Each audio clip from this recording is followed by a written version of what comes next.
Hello बच्चों, स्वागत है आपका एक बार फिर से आपके अपने YouTube चैनल। और मैं सतीश कुमार फिर से आपका स्वागत करता हूं। बात चल रही है टेंसों की।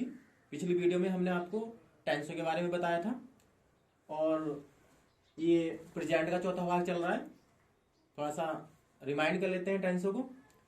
टेंस तीन होते हैं, प्रेजेंट टेंस, पास्ट टेंस और फ्यूचर टेंस। तीनों टेंसों के चार चार भाग होते हैं। चार प्रेजेंट के होते हैं, चार पास्ट के और चार फ्यूचर के। उसी क्रम में हम सबसे पहले प्रेजेंट टेंस के चार भाग पढ़ रहे हैं और ये आज हम प्रेजेंट का चौथा भाग प्रेजेंट परफेक्ट कंटीन्यूअस पढ़ने जा रहे हैं। ठीक है, तो ध्यान से देखेंगे सब बच्चे और सुनेंगे। मैं आशा करता हूँ कि आपको आज ये प्रेजेंट का चौथा भाग भी बहुत अच्छे से समझ में आ जाएगा। तो जैसे कि मैंने आपको पहले बताया था कि हर टेंस की क्या होती है, अपनी अलग पहचान होती है। तो इस टेंस की भी पहचान है प्रेजेंट परफेक्ट कंटीन्यूअस की। क्या पहचान है? यदि किसी वाक्य के अंत में समय के साथ, किसके साथ? समय के साथ रहा है, रही है, रहे हैं या हुआ है, हुई है, हुए हैं, ये शब्द आ जाते हैं तो आप समझ जाना वो वाक्य कौन से टेंस का होगा, प्रेजेंट परफेक्ट कंटीन्यूअस का।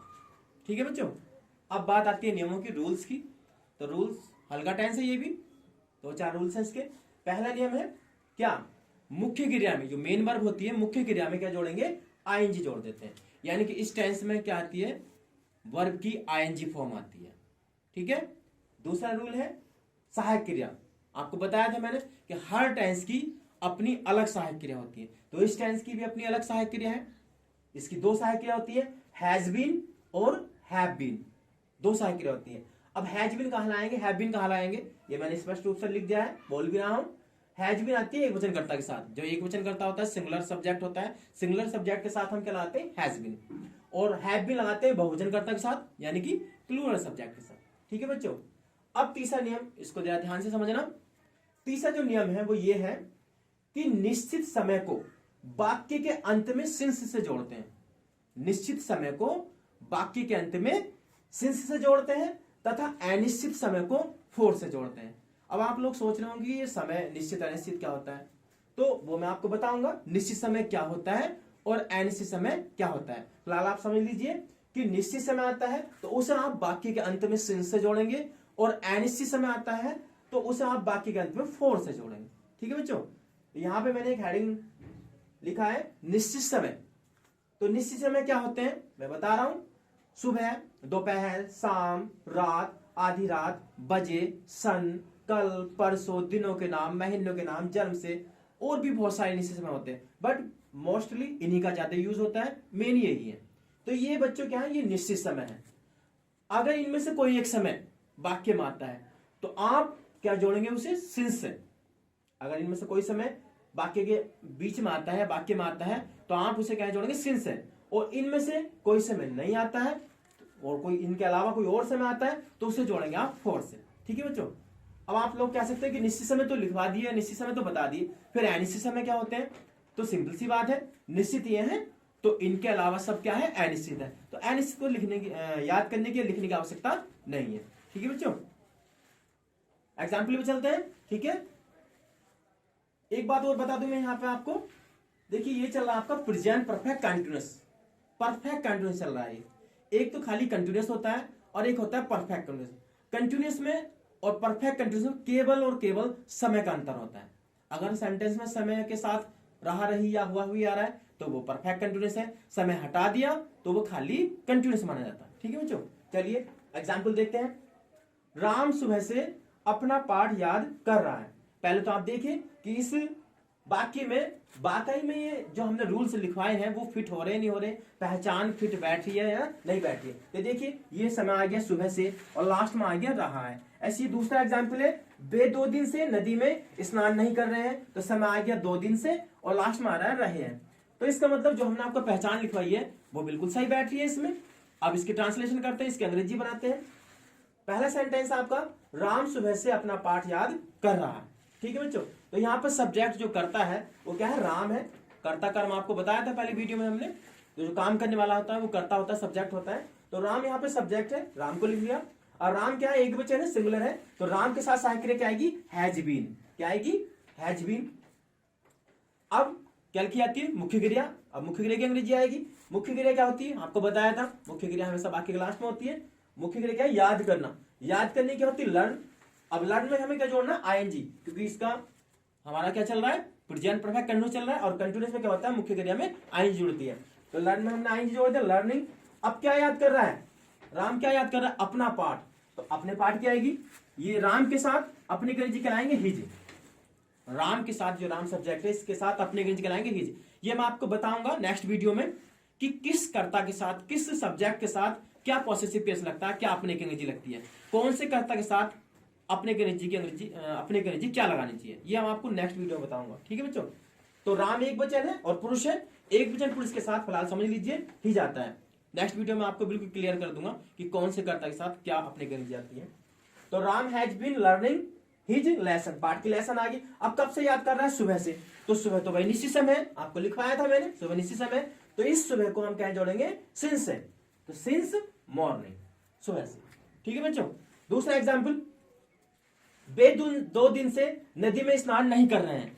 तो यहां पे करता हमारा बे है, यानी कि दे है। अब दे तो बहुवचन है। ठीक है बच्चों? तो बहुवचन के साथ बहुवचन सहायक क्रिया आएगी हैव बीन, आपको लिखवाई है, बताई है। तो दे हैव बीन, लेकिन ये वाक्य निगेटिव भी है। कैसा है? निगेटिव, नहीं आ रहा है। तो यहां पे एक बात ध्यान से सुन लीजिए, सभी टेंशन में काम करेगी। यदि कोई सहायक क्रिया 2 भाग्य वाली हो, कितने भाग्य वाली? 2, तो जो नोट लगाना हो या नेवर लगाना हो तो वो सहायक क्रिया के बीच में आता है। ठीक है बच्चों? अगर सहायक क्रिया 2 भाग्य वाली है किसी भी टेंस की, और अगर हमें नोट या नेवर लगाना हो, तो नोट या नेवर का प्रयोग हम सहायक क्रिया के बीच में करते हैं। ठीक है? इसलिए निगेटिव है तो नोट कहाँ आएगा? सहायक क्रिया के बीच में।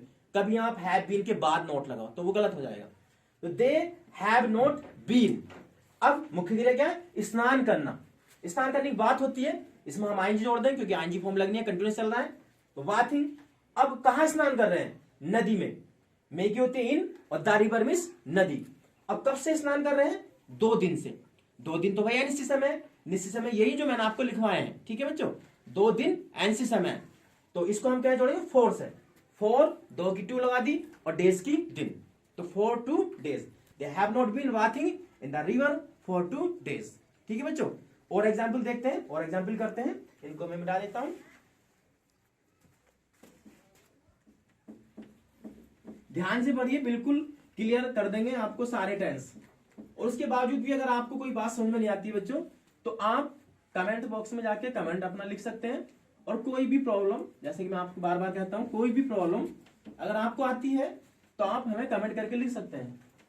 और मैं कोशिश करूंगा कि आपकी सारी जो प्रॉब्लम्स आप लिखेंगे उसको मैं सॉल्व कर दूं। और जैसे कि भाई अगर आपको वीडियो पसंद आ रहा है, कुछ समझ में आ रहा है, तो आप हमारे इस चैनल को सब्सक्राइब कर सकते हैं और बेल आइकन पर जाके प्रेस कर सकते हैं और वीडियो को लाइक कर सकते हैं। भाई जोर जबरदस्ती तो किसी के साथ है नहीं, समझ में आता है तो भाई कर देना, नहीं तो कोई बात नहीं। चलिए कुछ और एग्जाम्पल कर लेते हैं। बच्चे 4 बजे से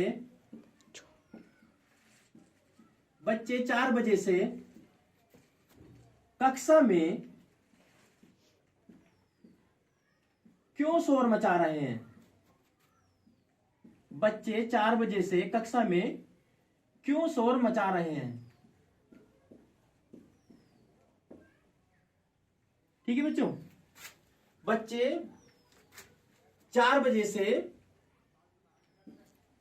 कक्षा में क्यों शोर मचा रहे हैं? तो देखिए ये भी समय आ गया और लास्ट में क्या है? रहे हैं। तो परफेक्ट कंटीन्यूअस का ही है, प्रेजेंट परफेक्ट कंटीन्यूअस का है। चलिए बनाते हैं। अब देखिए बच्चों, इसमें वाक्य के बीच में क्या आ रहा है? प्रश्नवाचक शब्द क्यों आ रहा है? आपको मैंने बताया था पहली वीडियो में भी, और हमेशा बताता रहूंगा कि यदि वाक्य के बीच में कोई प्रश्नवाचक शब्द आता है, जैसे कब, क्यों, कहां, जिनसे प्रश्न बनते हैं, तो इस प्रश्नवाचक शब्द की अंग्रेजी क्या लगती है? वाक्य शुरू में लगती है। और साथ में लगाते हैं सहायक क्रिया, वो भी किसके हिसाब से? सब्जेक्ट के हिसाब से, कर्ता के हिसाब से। तो इसकी ओके शुरू में आ गई भाई। अब साथ में सहायक लाएंगे कर्ता के हिसाब से। अब कर्ता क्या? बच्चे। तो बच्चे तो बहुवचन है बच्चों, तो बहुवचन के हिसाब से बहुवचन सहायक क्रिया आएगी हैव बीन। लेकिन हमारी जो सहायक क्रिया है 2 भाग्य वाली है, और 2 भाग्य वाली है तो बच्चों क्या करते हैं? ऐसी पोजीशन में, ऐसी स्थिति में हम क्या करते हैं कि आधी सहायक क्रिया तो कर्ता से पहले लगाएंगे और आधी कर्ता के बाद। आधी सब्जेक्ट से पहले लगाएंगे, आधी सब्जेक्ट के बाद। तो आधी तो हैव आ जाएगा यहाँ पे भाई के साथ, फिर बच्चों की अंग्रेजी आएगी, करता आएगा द चिल्ड्रन, उसके बाद आधी सहायक क्रिया आएगी बीन, क्या आएगी बीन। ध्यान रखना अगर दो भाग वाली सहायक क्रिया है और नोट हमें लगाना है या नेबल लगाना है तो वो सहायक क्रिया के बीच में आएगा, हैव बीन या हैज बीन के बीच में आएगा। और अगर प्रश्नवाचक वाक्य बनाना है तो हैव बीन या वो सॉरी हैज या हैव वो शुरू में आएगा कर्ता से, यानी प्रश्नवाचक के साथ आएगा, और आधी सहायक क्रिया कर्ता के बाद आएगी। तो हैव बीन आ गया। अब मुख्य क्रिया क्या, शोर मचाना। शोर मचाने की होती है मेक ए नॉइज। क्या होती है बच्चों, मेक ए नॉइज। लेकिन हमें तो आईएनजी जोड़नी है मुख्य क्रिया में, आईएनजी फॉर्म लगानी है, तो मेक में क्या जोड़ देंगे आईएनजी, मेकिंग ए नॉइज। एक बात और यहाँ पे क्लियर कर लीजिए, देखिए मैं फिर से लिख रहा हूं, मेक ए नॉइज ये होता है, मेक ए नॉइज जब हम किसी वर्ब में आईएनजी जोड़ते हैं और उस वर्ब का लास्ट का अक्षर केवल एक ही हो, केवल एक ही, डबल ई नहीं, एक ही, तो आईएनजी लगाते समय उस ई को हटा देते हैं। ठीक है बच्चों, जैसे ये था मेक ए नॉइज शोर मचाना, जब हमने इसमें आईएनजी लगाई तो इस ई को हटा दिया ऊपर। ठीक है, ध्यान रखना अगर किसी वर्ब में हमें आईएनजी जोड़नी है और उस वर्ब के लास्ट में केवल एक ही हो, सिंगल ई हो, तो क्या करते हैं उसी को हटा देते हैं और तब आईएनजी जोड़ते हैं। तो मेकिंग ए नॉइज अब कहां मचा रहे हैं बच्चे, शोर कहां मचा रहे हैं, कक्षा में, तो कक्षा में लगा देंगे इन the class, in the class. अब बच्चों कब से मचा रहे हैं शोर, 4 बजे से। देखिए बजे आ गया, क्या आ गया बजे, बजे आपको अभी बताया था, लिखवाया था, बजे क्या होता है निश्चित समय होता है, तो इसे हम क्या जोड़ेंगे, इस समय को सिंस है, तो इसे जोड़ देंगे हम सिंस 4 की 4, और बजे को कहते हैं बच्चों ओ क्लॉक, बजे की अंग्रेजी क्या होती है ओ क्लॉक, और ये क्वेश्चन मार्क। ठीक है, तो भाई have the children been making a noise in the class since 4 o'clock, बजे की ओ क्लॉक होती है अंग्रेजी। और एग्जाम्पल देख लेते हैं, जैसे कि क्या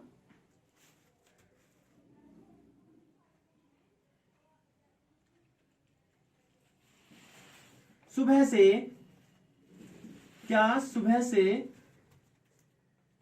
वर्षा हो रही है, वर्षा हो रही है, क्या सुबह से वर्षा हो रही है। अब देखिए बच्चों समय ये आ गया सुबह से, लास्ट में रही है, तो आपका वाक्य प्रेजेंट परफेक्ट कंटीन्यूअस का ही है। अब चलिए ट्रांसलेशन करते हैं। अब ये वाक्य कैसे शुरू हो रहा है, क्या से। आपको बताया था मैंने पहली वीडियो में, किसी भी टेंस का वाक्य, कोई भी वाक्य अगर क्या से स्टार्ट होता है तो सहायक क्रिया शुरू में आती है, और वो भी किसके हिसाब से, कर्ता के। अब देखिए इस वाक्य में कर्ता तो कहीं है नहीं चमक रहा कहीं भी, तो मैं आपको यहां पे बता दूं इस वाक्य में कर्ता हमें अपनी तरफ से इट लगाना पड़ेगा। अब क्यों लगाना पड़ेगा इट कर्ता अपनी तरफ से, उसका एक रूल है, नियम है, वो इट के प्रयोग में मैं आपको बताऊंगा। इट का प्रयोग और देयर का प्रयोग मैं आपको कराऊंगा। कौन से वे वाक्य होते हैं जिनमें हम कर्ता इट बनाते हैं अपनी तरफ से, और कौन से वे वाक्य होते हैं जिनमें कर्ता हम अपनी तरफ से क्या बनाते हैं, देयर। तो वो मैं आपको नेक्स्ट वीडियो में बताऊंगा। फिलहाल आप समझ लीजिए, ऐसे बता रहा हूं कि जिन वाक्यों में सर्दी, गर्मी, वर्षा, ऋतु, समय, घटना या कोई बात प्रकट होती है, उन वाक्यों में हम क्या करते हैं, अपनी तरफ से सब्जेक्ट इट लगाते हैं। और इट हमेशा क्या होता है, सिंगुलर होता है, एक वचन होता है। ठीक है बच्चों, तो इस वाक्य में अपनी तरफ से कर्ता कहलाएंगे इट। अब क्योंकि इट क्या होता है, एक वचन होता है, तो इट के हिसाब से सहायक क्रिया क्या आएगी, हैज बीन। तो आधी तो आ जाएगी कर्ता से पहले क्योंकि दो भागों वाली है, और आधी कर्ता के बाद, तो हैज इट बीन। अब मुख्य क्रिया क्या, वर्षा होना। वर्षा और वर्षा होने की एक ही अंग्रेजी होती है। ठीक है बच्चों, वर्षा और वर्षा होने की एक अंग्रेजी होती है रेन। तो रेन में क्या जोड़ देंगे आप, आईएनजी, रेनिंग। अब कब से वर्षा हो रही है, सुबह से, तो सुबह तो निश्चित समय है, तो कैसे से जोड़ देंगे सुबह को, सिंस से। सुबह निश्चित समय है तो सिंस से जोड़ दें, सिंस मॉर्निंग, सिंस मॉर्निंग, और ये क्वेश्चन मार्क। ठीक है बच्चों, और एक दो एग्जांपल देखते हैं।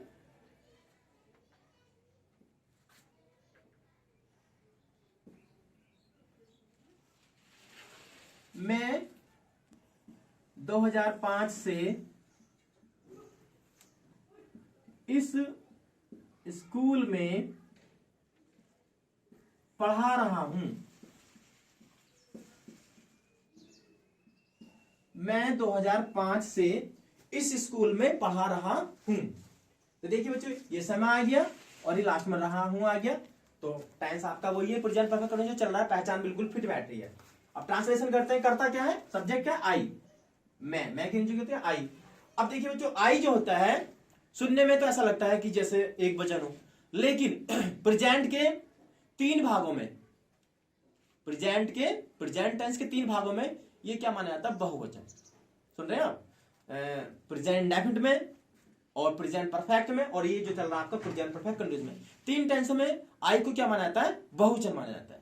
ठीक है बच्चों, तो आई क्या है हमारा, बहुवचन है। और आई बहुवचन के साथ क्या लगाएंगे, सहायक क्रिया हैव बीन, क्या लगाएंगे, हैव बीन।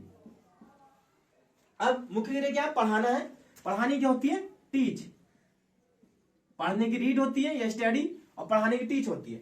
अब हमें क्या लगानी है, आईएनजी फॉर्म चल रही है, तो टीच में आईएनजी जोड़ दें, teaching, I have been teaching, कहां पढ़ा रहा हूं, इस स्कूल में, इस स्कूल में। तो इन, और इसकी होती है दिस माने यह भी होता है बच्चों, और इस भी होता है, इन दिस स्कूल, स्कूल की स्कूल। अब कब से पढ़ा रहा हूं, 2005 से। अब ये क्या आ गया बच्चों, सन आ गया, क्या आ गया, सन, 2005 ये सब सन होते हैं। तो सन तो आपको लिखवाया था अभी मैंने कि सन क्या होता है, वो निश्चित समय होता है। तो इसे हम क्या जोड़ेंगे, सिंस से। तो सिंस आप अंकों में लिख सकते हैं 2005, फुल स्टॉप। ठीक है, सिंस 2005। इस तरीके से ये आपका क्या था, प्रेजेंट परफेक्ट कंटिन्यूअस था। मैं आशा करता हूं कि आपको मेरे द्वारा बताई गई जानकारी जो भी मैंने पढ़ाया आपको समझ में आया होगा। और भाई अगर समझ में आया है और पढ़ा ऐसा ही लग रहा है तो आप चैनल को सब्सक्राइब कीजिए और लाइक कीजिए और शेयर कीजिए। Thank you.